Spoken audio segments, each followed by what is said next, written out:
That nigga What up, what up, what up? It's DozaBoi TV. We in the building on Thursday at 12. We got our DC's own Dre the man right now. He's what's popping, you know what I'm saying? So we're going to let him introduce and get a little information from him and we're going to tune in. What's going on? I mean, maintaining, working, trying to stay above float. You know, it's a hard grind out here. No question. I mean, what you been up to? What's going on? You gotta explain the logo on your hat. You gotta explain the shoes on your feet. You gotta let us know what's going on with you. The logo on my hat, of course, is the number. The number on my hat is 368 in Roman numerals, actually. Okay. And where that comes from is my company, 368 Music Group. It kind of evolved into what's on my hat. They used to have a logo that was just the basic numbers, 368 Music Group, and it kind of expanded. The company expanded into more than a music group, but a media outlet and a branding company and a marketing company. So I did away with the music group on the logo, and then I wanted to do something a little bit more of a conversational piece. When people see it, right? They ask me exactly, you know, what are those? Because most people don't know Roman numerals like right on the back like that. So people look at it and they have to ask me, well, what's that and where does it come from and what does it mean? Right. So then, you know, that gives me the opportunity and segue to talk about the brand and talk about what it is, and you know. So 368, for those of you that don't know, in 368 Music Group, if you look at your telephone and alphanumerically you decide to dial DMV, it's 368. So when I decided to start my company, me and Raheem Devon, we wanted to do something that represented home and represented this area without being corny and like DMV Records or DMV Music Group or something like that. So I just thought that, you know, I just finally came up with, if I wanted to call the DMV, how would I do it? Okay. Like, I couldn't call. I didn't want to just make it Maryland, didn't just want to make it Virginia, just didn't want to make it DC. So it's like, it couldn't be any of the area codes. So it was like, what's DMV like represented like alphanumerically? So I came up with the 368. We both thought it was an ingenious idea, and you know, it's been good. That was dope because it's hard to find a good brand or a good title for stuff that you're doing and working on for it in order to be catchy. No and problem. Whenever you see that, I know people ask. Yeah, people ask immediately. You know, what does that mean? And it's not black people, it's not white people. Everybody. It's like, you know, old, young, it's like, you know, what is that on your head? Well, who took the time to look at the phone and figure that out? It was me, and I was like, as we were talking off camera, like, this was back when I was still working a 9 to 5. Right. And I had a lot of time on my hands, and I was, you know, staring at the phone, you know, right in front of me on my desk, and it was like, how would I call the DMV? And then I just figured it out, called Raheem, was like, man, there we go, like that. We ran with it. That's what's up. I mean, so you said it was a music group. Mm-hmm. So what artists do you have under there right now? So of course, you know, Raheem and I are partners, but he's also an artist signed to 368 Music Group. Right. We have been blessed to get out of our situation at Jive, and being that this is an era of, you know, independence, moving forward in music, like luckily we were able to get out of that situation. That way he was kind of in limbo and not getting the marketing attention that he deserved on Jive. And we had our first successful release last time independently, 368 Music Group, and this time we partnered with E1 to do it again. So he's coming out with a new single in the next 2 months, and we're excited about that. We got Phil Day. Some of you might know. We have Chad French, Felipe Dro, Visto, and some other artists that you guys haven't even been introduced yet. But the main thing and the main goal and ideation behind 368 Music Group was that we felt like people who were talented in this area always have to leave and become citizens of another state or city. Right. In order to be successful in the arts. Right. And because our government in this area is government. I mean, that is the industry in this area is government. All of you know politically. So it's like we wanted people to be able to stay right here at home and be successful producers, be successful singers, be successful rappers, or whatever it is that you want to do. We want to provide that outlet with 368 Music. Okay. And that's what we need, because it just seems like we have a lot of talent here. As far as sports, you know, music, acting, cooking, but everybody always have to go to that Atlanta, New York. LA. They can't stay in the hometown where they live because we don't have enough resources for it. Exactly. But now that you all 368, you have hell of a marketing and branding group, we can get that done. No question. And you know, DozaBoi TV, we not trying to leave to go to Atlanta to make it. We want to be in the loop where we from, and then branch off and say, yeah, we're from DMV. And, you know, we working, we doing this, and that's what I see from y'all. We gotta touch bases on the Reeboks, cause you always got the exclusive Reeboks on. And when those, like, I don't even know what they called. They were like some white ones with like a little bit of colors in it. Melody Sonic. Them was dope, but they sold out everywhere. Yeah. So Reebok is a company that I partner with. Okay. As far as 368 marketing goes, and I became the DMV brand ambassador for Reebok. Okay. I've always been a fan of Reebok, and I always like to, you know, make a fashion statement outside of the crowd. You know, this is a Nike town, of course. Most towns are Nike town, but I like to be wearing something different than what everybody else is wearing. So, you know, when Reebok offered me the opportunity to represent the brand in this area, you know, I jumped right on it. And I mean, numbers have changed and increased drastically. You know, I mean, a lot of people just need to see the right people hook the shoe up with the right outfit, or have the courage to rock it, and they respect your fashion opinion. Yeah. And the whole opinion of Reebok in the last year or two has just changed in the area. You know what I'm saying? Like, I'm seeing kids that I never thought I would see wearing Reeboks. Like, they go in the store and they looking for it, because like our influence has helped make, you know, change the culture. Most definitely. Most definitely, because I mean, when you see stuff in the store, some people don't know how to put it together. Yeah, they don't know how to put it together. So they see you walking down the street, and they're like, they gonna peep your whole outfit, and that's why a lot of times when people out in U.S. barcodes, cities, anywhere, and people looking at you, they're not looking at you to negative energy. They peeping your swag, cause people's fashion has stepped up nowadays. I remember when only girls used to wear Reeboks with them Princess and Milan jeans. So you know, that's when I saw them most popping back then.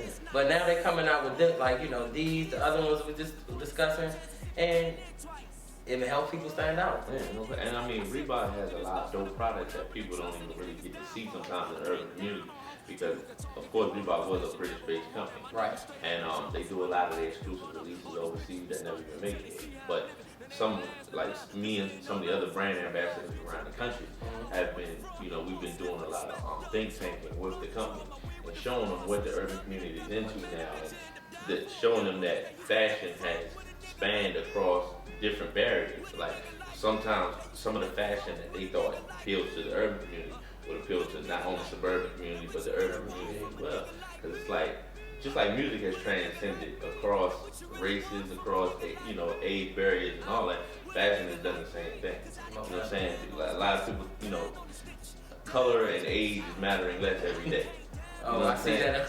Yeah, so it's like, you know, African American people are shopping where only white people used to shop, and white people shopping where we only used to shop. Yeah. It's like we're blending cultures it's all like the time. A melting pot. It's really melting very well. Yeah, no doubt. I mean, and especially a region like the DMV. I can't really speak too much to, like, when it's so interesting for me to travel, because when I do, I see how segregated other places are, like the DMV, because like I said, government brings so many people here through being in the service, or working for NSA, or working for this government agency or that. There's so many races and cultures and things brought together here that we take for granted how mixed and how diverse our area and culture is. You know what I'm saying? So like, we have a really unique experience of being able to grow up in a town like this. Yeah, because people in Mississippi, they still like stand over there, like, drink from that water fountain, and I'm stand over here. Yeah, like, so we kind of blessed, because we get a little bit of everything here. Yeah. Food, drinks. Yeah, you know, certain places I travel to, and I'm just like, they looking at us like we foreign. Exactly. Yeah, nah, it's some places in the country that are really, really behind as far as, you know, where culture and where, you know, where things have gone in major cities like these cities. Yeah, I mean, it's just like with the music. I was at a Shock Lizzy concert. I ain't never seen so many other races. Yeah.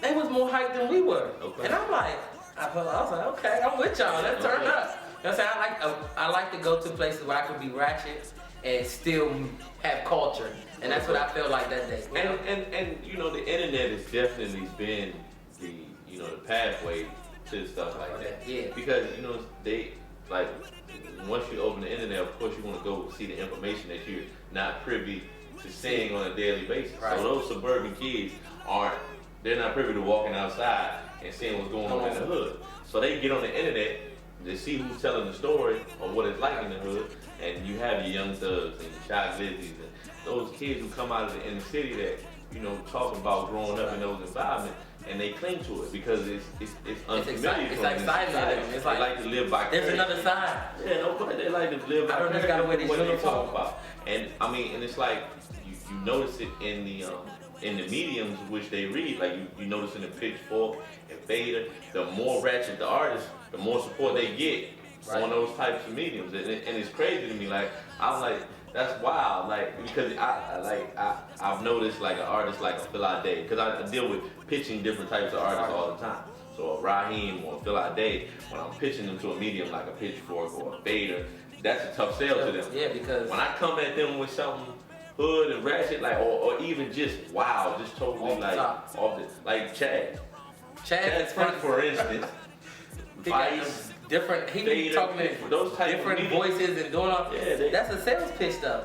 When you come with Phil Day and Raheem, it's like more of a laid back, cool, like, calm and collected. Put my suit and tie on. We gonna go listen to. Yeah, like we see Negroes like that all the time in their mind. Like, we see them all the time. Like we want somebody outrageous. Yeah, they want somebody that's gonna be a trending topic on Twitter. Exactly. So hashtag. It's been a different experience to have an artist like Chad in the first month. His first feature was with Vice. We did it on Noisy. We dropped the first video with them, and that was a great partnership. It got a whole lot of attention. And we did his second drop with Complex, and that got a whole lot of attention. So it's like he's been able to catch fire very quickly because of different, you know, his bravado and uniqueness. So I mean, it's dope to be able to see, you know, the different things that people gravitate to in different communities and all that. And I mean, you know, that's what it is. I'm glad that we can, as a brand, have our hand in a lot of different areas and different types of things going on. That's the only way you're going to win, because one of those pots that's cooking is going to be the pot that boils over, and it's going to be a win-win situation. Absolutely. But that project that you did with Chaz in LA, was that one of his videos that you all was on? Right. We went to LA to shoot with Jerome D. Jerome D. People may know him from shooting. Made his name. He was like TDE's in-house director. So he happened to be out here a couple years back. I think his girl was in school doing a residency for like dental school or something. Okay. And he hooked us up with some mutual friends from LA hooked us up, and he shot a video for Phil Day about 2 years back. Ever since then, we built a great friendship and relationship. So whenever I need to call on Jerome, he's right there. So 3 or 4 videos later, he done something for Ryan, done something for Phil. I called him about Chaz, and we probably had sent him some records. He was really feeling the record. He was just like, man, I just feel like I'll be able to get something better for y'all if y'all actually come to LA this time. So we went to LA. We shot some B-roll out here in DC, so that it wouldn't feel like we were in LA. Right. So we shot the B-roll out here in DC, blended it with warehouse shots and things of that nature in LA, and you got Chaz Frenches came down. That's what's up. I mean, I saw that work. I saw that in the work, so that was like really interesting. Right. But yeah, Chaz is a great artist. Besides your artist, what about Big Play? Like what? Big Play. Big Play is another project of mine. Big Play was like spur of the moment. I didn't even mean to do Big Play.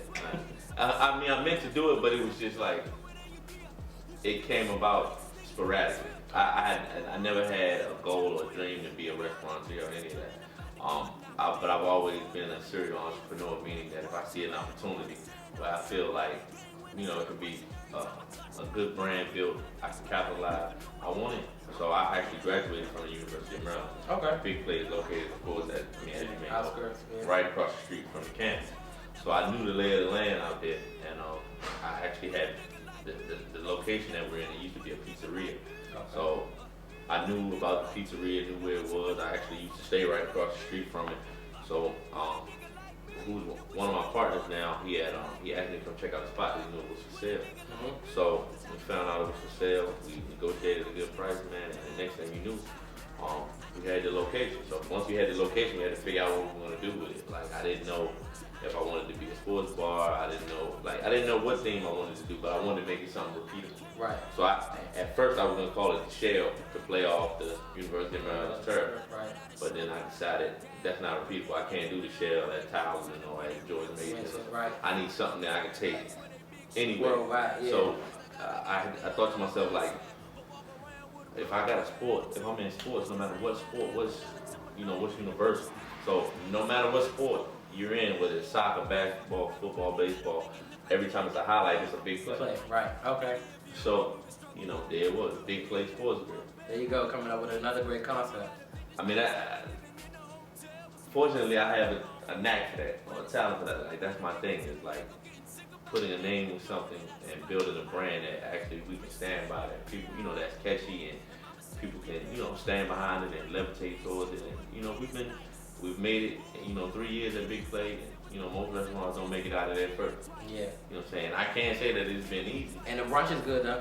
I've been out there for the brunch and the bottom of samosas, so that. And I definitely did a lot of time research on the menu and things like that, because of course, as you know, it's a bunch of bars up and down the strip. Yeah. So you can get alcohol anywhere. Yeah. And I knew that our niche had to be, we had to have good food as well. Yeah, that's the number one thing. Yeah, so like that was key for me. So I hired consultants and chefs and all that to help us put that together.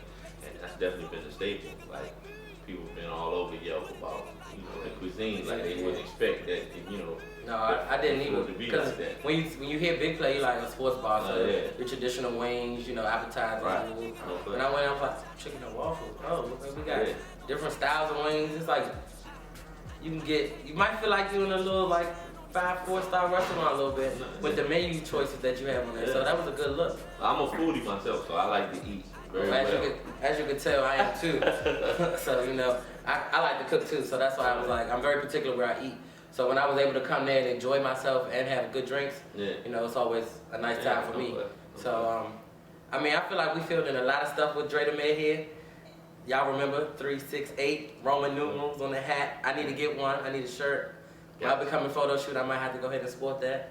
Because never know, DozaBoi TV might be under the 368 marketing group, But we're going to go ahead and wrap it up. I'm going to let Dre shout out his social networks, any other events or anything that he has coming up. I'm going to go ahead and let him shout that out. We can go ahead and do that now. Follow me on Instagram and Twitter at DreTheMayor, DreTheMayor. Follow 368, it's just like this, Twitter and Instagram, Facebook, website, all that. Make sure you look out for Raheem Devon, Phil Ade, Chad French, Visto, Felipe Dro, and all of the rest of the 368 family's new project and music coming soon. And you have it. DozaBoi TV, Dre the Mayor, on this great Thursday, 12 o'clock lunchtime. Tune in every Thursday. We gone. It's DozaBoi TV. Out of here.